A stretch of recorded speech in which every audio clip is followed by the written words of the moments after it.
world of football is familiar with one image: Cristiano Ronaldo, the man who stands at the peak, the man who never backs down. He is the light, but every light casts a shadow. That shadow envelops him, turning every private moment into a public spectacle. You know my reputation wherever I go. It's a circus. Sounds like the height of arrogance, doesn't it? But that was his defense for his shocking absence at the funeral of his teammate, his close friend, Diogo Jota. Millions called it a lack of respect. They didn't see the truth about a wound that festered for 20 years, a secret vow, and the terrible loneliness of the greatest. This is the football storyteller, and this is the story about the price Ronaldo had to pay to keep his grief intact. The pain of the captain. Put yourself in the captain's shoes. He receives the tragic news. Jota is gone. Loyalty and duty dictate that he must be there to share the grief. Ronaldo cried. He sobbed like any older brother who lost a younger one. He was in pain, but he could not go. He had to endure the insults. Cold-blooded, emotionless, selfish. Why? Why would a man who always stands up for his teammates willingly choose the role of the villain in this tragedy?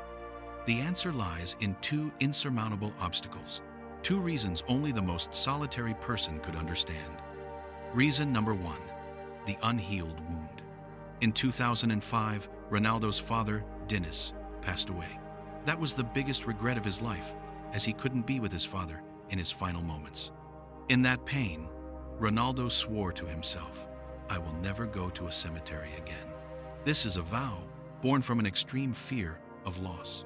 For him, the cemetery is the physical manifestation of eternal separation.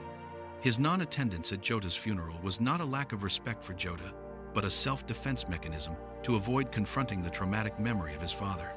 He had to choose between easing the pain of others or protecting his entire life from a psychological breakdown. He chose self-preservation, a choice no one has the right to judge. Reason number two, the cost of greatness. Ronaldo knows it well. If he showed up, the sacred funeral would instantly turn into a chaotic show. Journalists would shove each other for a photo of him crying.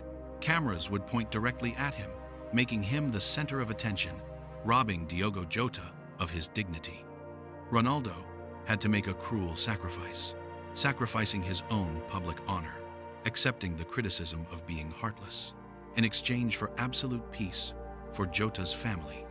He supported them behind the scenes, offering his condolences privately, without the cameras. That is the action of a true captain, accepting the ugliness so others can find peace. Conclusion: redefining greatness. This is the naked truth. The man who always craves attention, in that moment, desperately wanted to become invisible.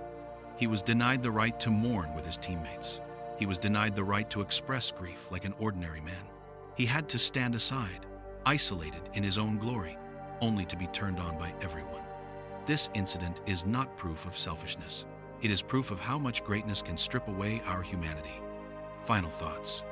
The truth behind that absence was not a lack of respect, but a silent sacrifice from a superstar who cannot separate his fame from his own human self. What do you think of Ronaldo's choice? Should a superstar place a personal vow above societal expectations?